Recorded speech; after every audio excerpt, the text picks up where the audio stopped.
மத்த மதத்தை எதிர்க்க முடியாது யாராலையும். இந்து மதத்தை எதிர்த்தா யாரும் கேட்பார் இல்லை. கடவுள் இல்லை, சரி இல்லை, எந்த கடவுள் இல்லை. அது என்ன இந்து கடவுள் மட்டும் இல்லையா?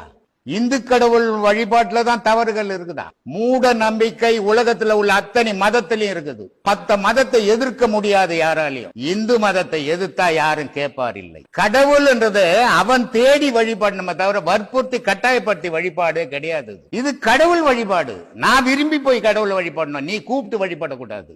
மத்த மதங்கள்லாம் கூப்பிட்டு வழிபட்டு இருக்குது, இது இயற்கையா வழிபட்டு இருக்குது.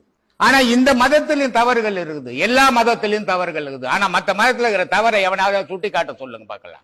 சுட்டி காட்டினா மறுநாள் அங்க வெடிக்கும், சுட்டி காட்டினா மறுநாள் உள்ள போயிடுவான். இதை யாரு என்ன கேட்டாலும் கேட்பார் இல்லை. இது ஒரு சுதந்திரமான உலகத்துல வழிபாடு இந்து மதம் தவிர வேற எதுவும் கிடையாது. இந்துக்கள் என்றும் கிறிஸ்துவ மதத்துல போய் வழிபடுவான், இந்துக்கள் என்றும் தர்கால போய் வழிபடுவான். ஆனா ஒரு கிறிஸ்தவனோ ஒரு இந்துவோ கிறிஸ்து முஸ்லீமோ இந்துக்கள் வழியில வந்த வழிபாடு சொல்லுங்க. காரணம், சுதந்திரமான மதம் உலகத்தில் இந்து மதம் மட்டும்தான். யார் கடவுளும் சொன்னாலும் அதை வழிபடுவான். ஏன்னா இயற்கையை வழிபடுறவன் இந்துக்கள், அவெல்லாம் ஒரு உருவத்தை வழிபடுறவன். கடவுளே நீங்க தானங்க, கடவுள்னு ஒண்ணு தனியா இல்லையே. இப்ப நம்ம கிட்ட கூட கோயில் கட்டிக்கிறோம், இது வரைக்கும் நான் சாமி கும்பிட்டது இல்லைங்க. ஆனா கோவில் கட்டி வச்சிருக்கோம், கோடிக்கணக்கில் போட்டு கோயில் கட்டணும். காரணம் என்னன்னா, எனக்கு